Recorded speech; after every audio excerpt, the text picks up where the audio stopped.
Greetings all student dan salam sehat untuk semuanya ya. Saya merasa bahwa sepertinya saya perlu mengulas ya panduan bagi kelompok yang mau presentasi.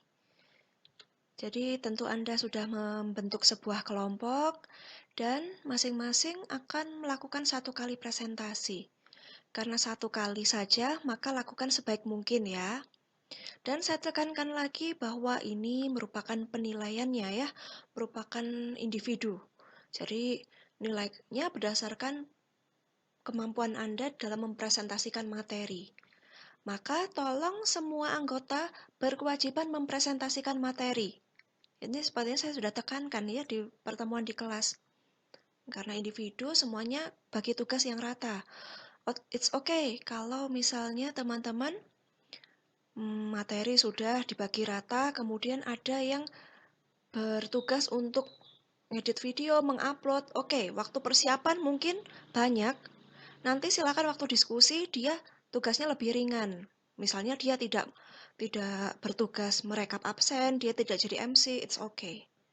Nah, tapi tolong materi dibagi secara rata untuk seluruh kelas anggota. Nah, standar penilaian per kelompok itu berbeda. Semakin Anda maju belakangan, kan sudah menonton, melihat contoh dari kelompok-kelompok sebelumnya. Tentu standarnya lebih tinggi.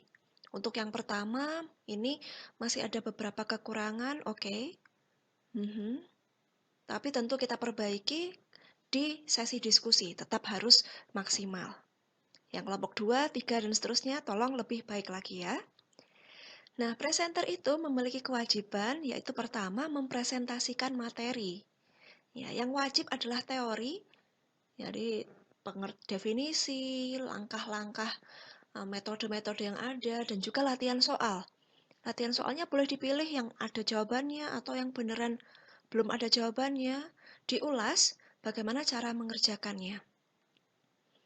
Bagi yang mata kuliah seperti komunikasi bisnis kan tidak ada hitungannya. Silakan presentasikan materinya saja.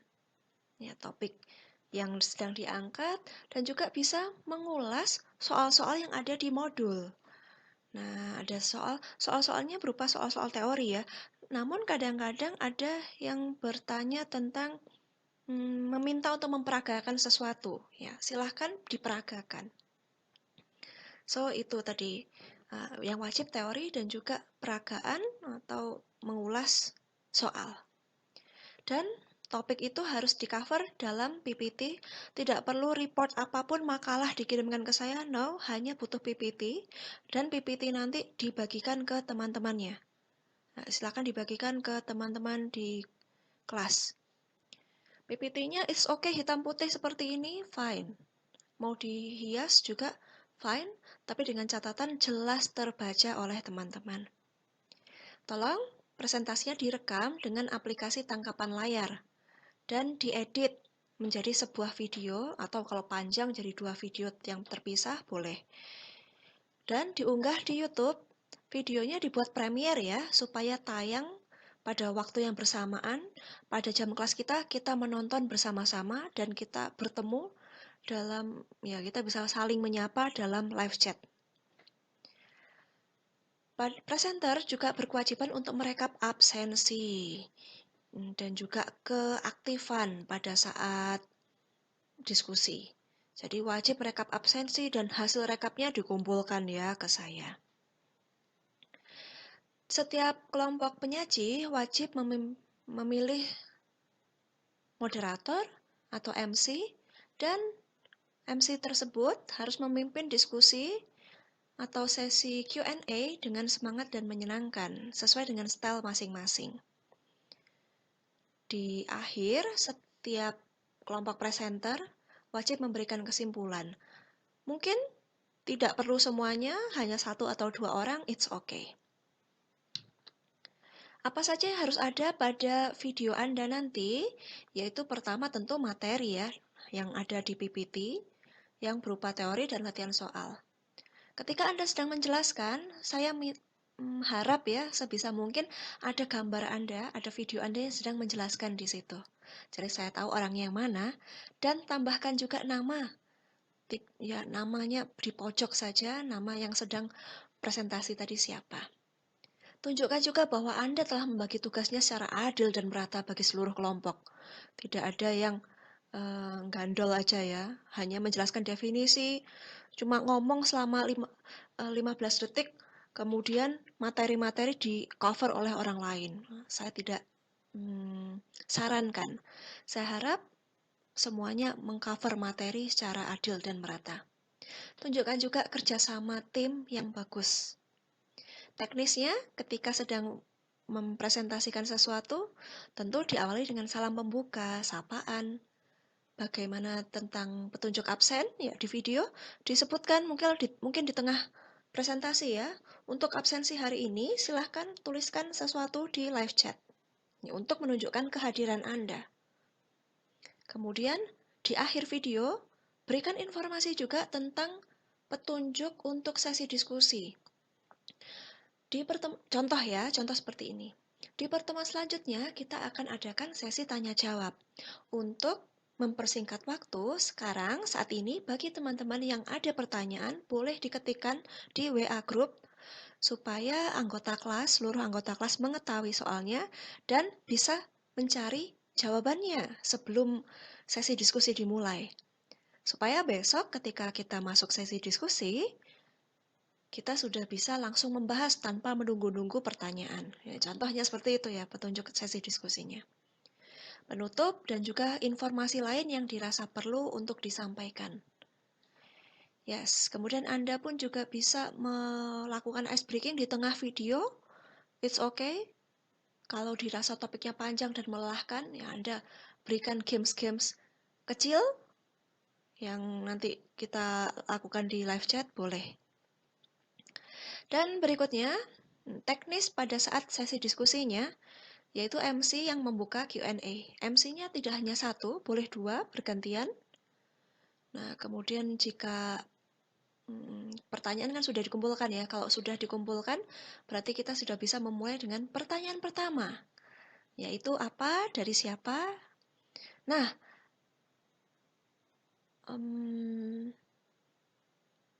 misalnya ya, di suatu diskusi itu sedang membuka sesi tanya atau sesi menjawab, ya silahkan bagi audiens yang berpartisipasi ya wajib menggunakan etika yang baik, yaitu memperkenalkan diri, mengapresiasi ini bisa ke terima kasih kelompok presenter di pertemuan yang lalu sudah mempresentasikan materi dengan begitu baik.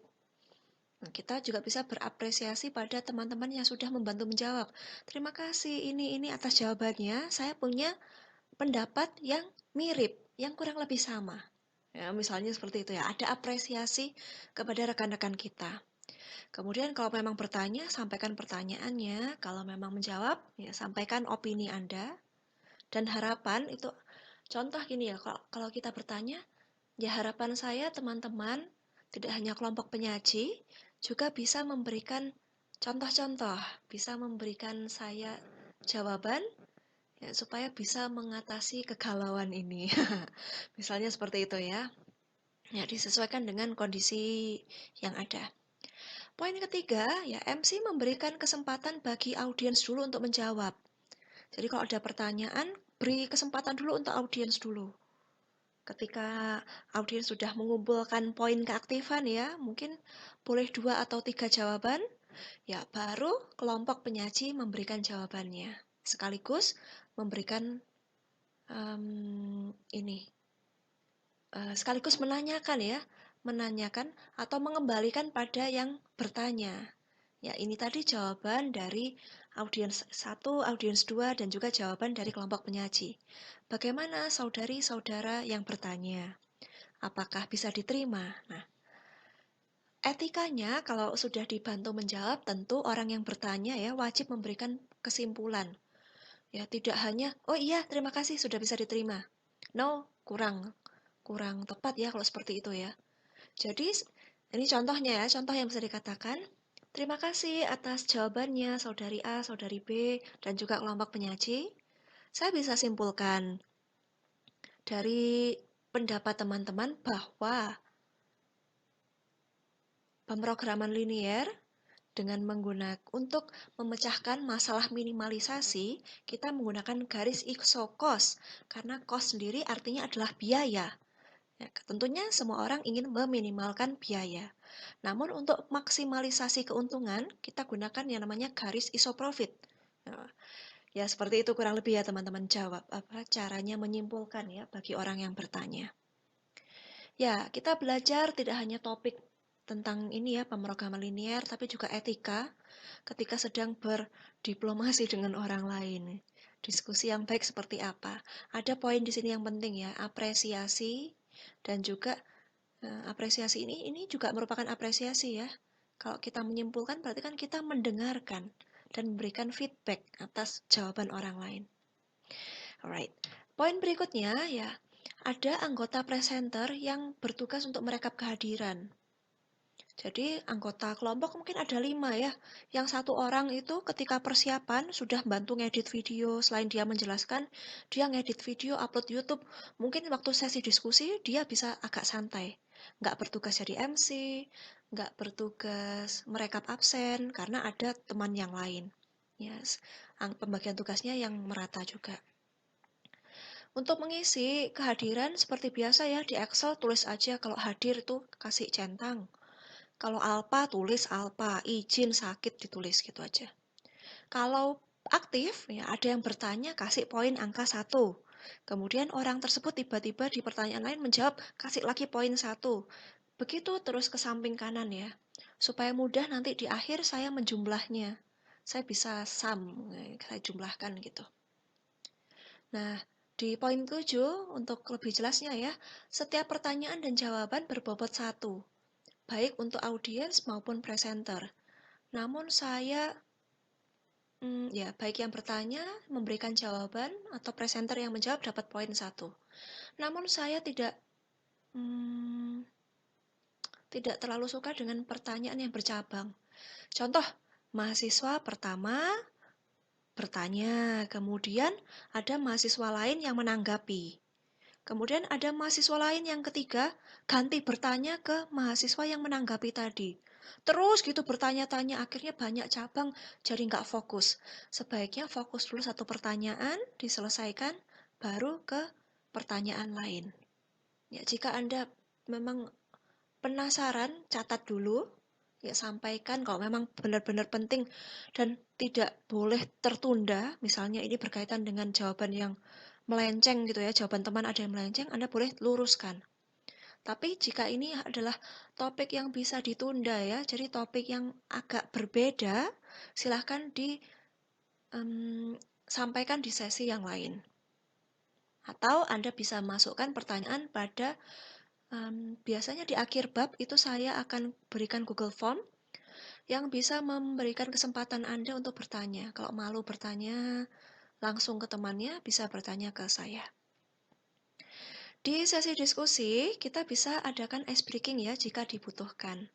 Ketika semangat sudah mulai menurun, ketika sudah mulai sepi, kita bisa adakan games. Kemudian, berapa lamakah video berlangsung? Saya tidak tekankan harus berapa lama. Yang penting lengkap. Dan video yang Anda tunjukkan tadi menampilkan usaha dari kelompok penyaji untuk membantu teman-teman memahami materi. Untuk sesi diskusi juga tidak ada jumlah pertanyaan. Bisa aja 2 atau 3 sesi, 4, ya selama dibutuhkan. Dan kita fasilitasi teman-teman yang mau berpendapat, yang mau berpartisipasi, itu selalu kita fasilitasi. That's why diskusi tidak hanya di satu kali pertemuan. Jika dibutuhkan, kita bisa ke pertemuan minggu depannya lagi. Jadi diskusinya sampai 2 hari, bisa. Dan presenter dan semua anggota kelas wajib menyimak diskusi. Karena bisa saja Anda ditunjuk mendadak untuk memberikan kesimpulan atas diskusi, atau bisa juga menjawab pertanyaan yang berkaitan dengan topik yang sedang dibahas. Jadi semuanya harus siap. Dan itu tadi ya teman-teman ya, petunjuk dari saya sedikit. supaya teman-teman setidaknya punya gambaran ya. Nanti kalau sudah kita jalan satu dua kelompok tentu akan semakin membuat style diskusi dan presentasi kelas kita semakin maksimal. So, semangat semuanya karena kita semua wajib presentasi. Saya sarankan saat ini semua kelompok sudah mulai persiapan. Baik Anda yang presentasi ya kelompok 5 ya, kelompok 5 6 yang presentasi tentang PERT, CPM, tentang simulasi, sebaiknya menyusun materinya mulai dari sekarang.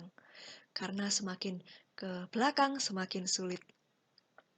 Itu tadi pesan saya ya, tetap semuanya juga jaga kesehatan.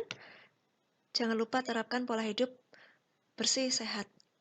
Sampai bertemu lagi di kelas. See you later.